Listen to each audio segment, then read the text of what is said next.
안녕하세요. 아르테이아 나우스입니다. 이번 원리로 돌아갑시다 24를 작성했습니다. 아르테이아 나우스는 그리스어로 진리의 궁전을 뜻합니다. 진리라는 그리스어는 원래 감추어진 것이 나타난다 라는 뜻을 가지고 있습니다.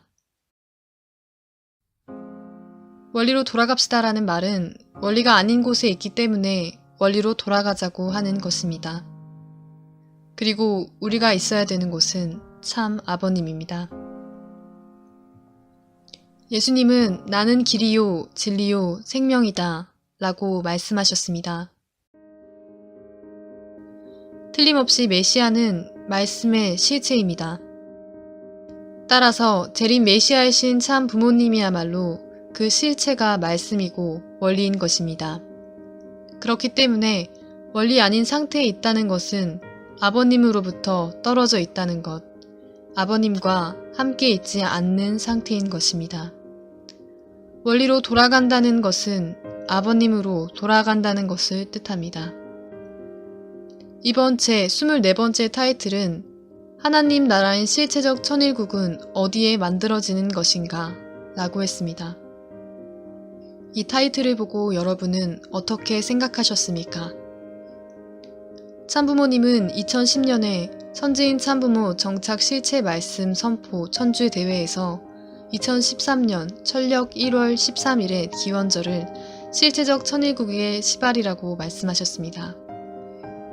그리고 이 천일국을 하나님께서 태초부터 소원해 오신 이상천국이라고도 말씀하셨습니다.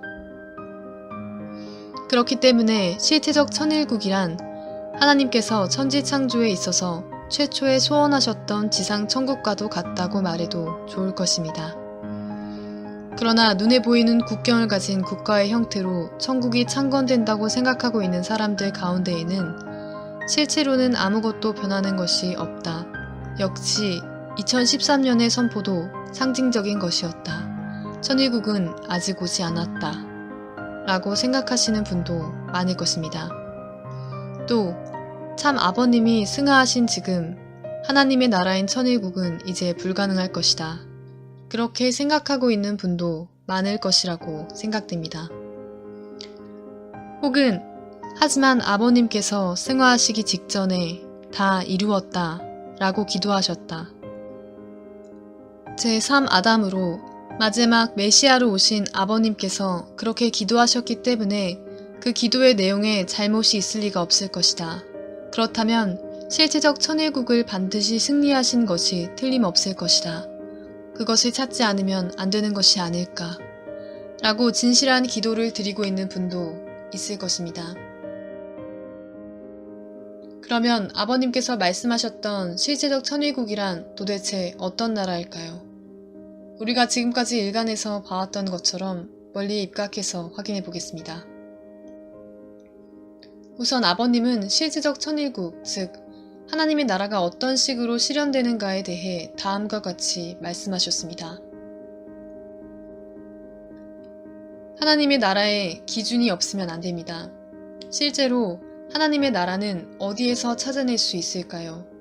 우리 안에서, 마음과 몸 둘 중에서 어느 쪽이 그 기준을 정하거나 기준을 찾아내거나 합니까? 우리들은 이미 그것이 육체로부터가 아니고 마음으로부터 출발할 수 있다는 결론에 도달했습니다.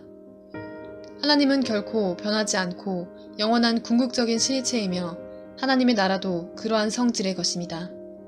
우리의 몸은 거기에 적합할 수 있습니까? 그것은 불변하고 영원한 것이 아닙니다. 우리의 마음은 그 고를 얻으려고 하는 경향을 가지고 있습니다만 지금은 그 기준보다 훨씬 아래입니다. 그러나 하나님 혼자서 하나님의 나라를 세울 수 있습니까? 없습니다. 하나님은 하나님을 닮은 혹은 하나님과 하나가 된 사람과 함께 그 일을 완수하려고 합니다. 하나님의 나라 건설은 그러한 한 사람의 인간으로부터 출발하지 않으면 안 됩니다만 이러한 인간을 어디에서 찾아낼 수 있습니까? 그 사람은 단지 도덕적인 가치를 가진 인간인 것일 뿐일까요? 도덕적 가치를 말할 때 그것은 마음에 뿌리내리고 있는 것을 의미합니다. 우리들은 그러한 사람을 도덕적인 사람들 사이뿐만 아니라 종교적인 사람들 사이에서 찾지 않으면 안 됩니다. 즉, 1. 하나님의 나라는 변하기 쉬운 몸이 아니라 불편하고 영원한 마음을 기준으로 만들어진다. 2. 하나님 혼자서는 하나님 나라를 세울 수가 없다. 3. 하나님은 하나님과 닮은 하나님과 하나된 사람과 함께 하나님의 나라를 이루려고 하신다. 4. 그러한 사람을 도덕적인 사람들, 종교적인 사람들 가운데서 찾지 않으면 안 된다. 라고 말씀하셨습니다. 예수님도 바리새인에게 하나님 나라가 언제 오겠느냐 라고 질문을 받고 하나님 나라가 오는 것을 눈으로 볼 수는 없다. 또 보라 여기에 있다. 혹은 저기에 있다. 고 말할 수도 없다. 하나님 나라는 바로 너희 가운데 있다. 라고 말씀하셨습니다. 참 아버님은 메시아로서 예수님의 사명을 최종적으로 성취하기 위해 재림하셨습니다. 그렇기 때문에 예수님께서 이루려고 하셨던 하나님의 나라와 재림주가 이루려고 하셨던 천일국은 근본적으로 같은 나라입니다.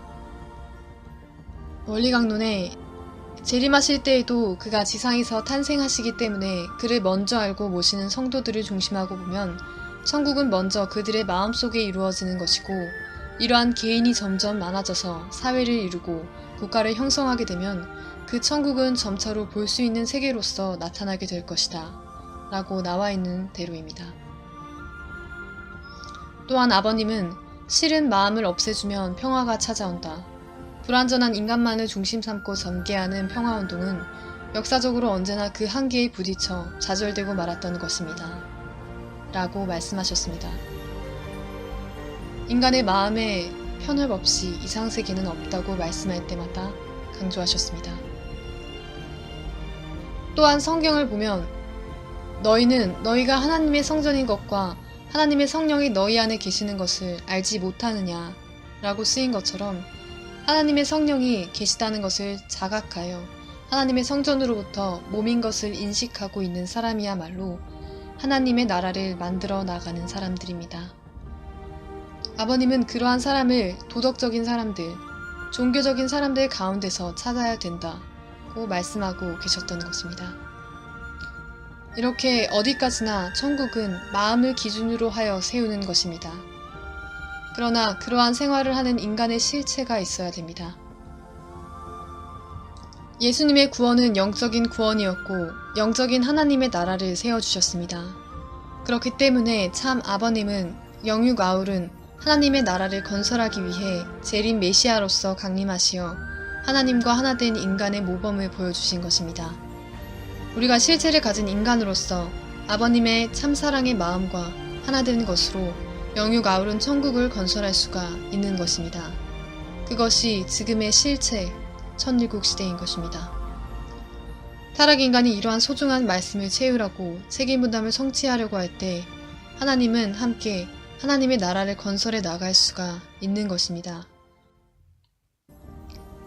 예수님의 계명에도 있는 것처럼 어디에 가면 하나님의 나라가 있다고 막연하게 따라가려고 하는 자는 결코 천국을 건설하는 자가 될 수 없는 것입니다.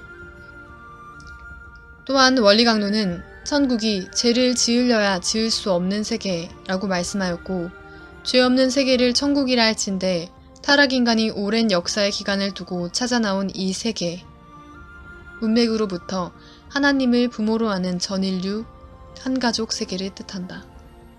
이 세계야말로 바로 그 천국인 것이다 라고 말할 수 있습니다. 즉, 천국은 하나님의 존재성을 실감하는 자리에서 범죄한 인간은 부득이 지옥으로 보내질 수밖에 없는 천법을 안다면 거기에서 누가 감히 죄를 범할 수 있을 것인가 라고 말한 것처럼 죄를 범하려고 해도 범할 수 없는 세계라는 것입니다. 2013년 철력 1월 13일 세계평화통일가정연합은 하나님의 나라인 천일국의 출발을 선포했습니다. 그러나 가정연합에서는 천일국은 아직 실체적으로 도래하지 않다고 해서 비전 2020을 내걸고 2020년까지의 실체적 국가 복귀를 목표로 활동하고 있습니다. 그러나 원리나 말씀의 관점에서 보면 아버님께서 말씀하신 실체적 천일국은 이러한 내용만으로는 창건할 수가 없습니다. 뿐만 아니라 예수님께서 말씀하셨던 것처럼 천국이 눈에 보이는 형태로 온다고 생각하여 그것을 찾으려고 하는 모습과 같다고 말할 수 있는 것이 아닐까요? 국경선 철폐를 호소하시고 지구성 전체를 하나님 나라로 복귀하기 위해 걸어오신 아버님께서 국경에 둘러싸인 나라를 건설하는 것으로 천일국이 실제적으로 성취한다고 생각하고 계셨다고는 말할 수 없을 것입니다. 실체적 천일국은 국경이 없는 나라이고 권력이나 부귀, 무력 등이 눈에 보이는 힘으로 외적으로 건설되는 나라가 아니라 참사랑으로만이 건설할 수 있는 나라입니다. 이번 타이틀은 하나님 나라인 실제적 천일국은 어디에 만들어지는 것인가? 입니다. 아버님께서 말씀하셨던 실제적 천일국은 하나님의 심정을 채우라고 관념 아닌 실감으로 하나님과 함께 생활하기 때문에 죄를 범하려고 해도 범할 수 없는 그러한 본연의 인간의 출현으로만이 시작되는 것입니다. 그래서 원리도 사탄과 전혀 상대하지 않는 창조 본연의 인간이 나타나는 것만으로 하나님의 나라가 건설된다는 것을 명언하고 있는 것입니다. 인간 자신이 사탄과의 관계를 가진 채 아무리 외적으로 눈에 보이는 나라를 찾아가고 호화스러운 건물을 짓는다고 해도 그것만으로 천국이 이루어질 수는 없을 것입니다. 예수님이 만들려고 하셨던 하나님 나라의 참된 뜻을 이스라엘 민족은 마지막까지 이해할 수가 없었습니다. 행동을 함께했던 제자들은 그 자리에서 어느 정도의 지위를 갖는 것을 꿈꾸고 있었다고 아버님께서 말씀하셨습니다. 결국 하나님 나라에 대한 이해의 불일치가 결과적으로 예수님을 로마에 대한 반역자로 만들어버렸고 십자가의 길로 보내는 결과가 돼버리고 만 것입니다. 그리고 실은 참 아버님도 같은 입장이었습니다. 아버님께서 성취하려고 하셨던 실체적 천일국의 참된 뜻을 이해하지 못하고 눈에 보이는 이 세계의 척도로밖에 보지 못했던 일들이 결과적으로 아버님을 십자가로 보내는 결과가 된 것이 아닐까요? 하지만 영적인 구원만으로 갈 수밖에 없었던 예수님과 달리 아버님은 완성, 완결, 완료, 다 이루었다고 기도하고 가셨습니다. 제3 아담의 사명을 다하기 위해 오신 아버님은 구원의 길을 완성하신 것입니다. 겸허하게 아버님의 승리를 찾으시기를 바랍니다. 감사합니다.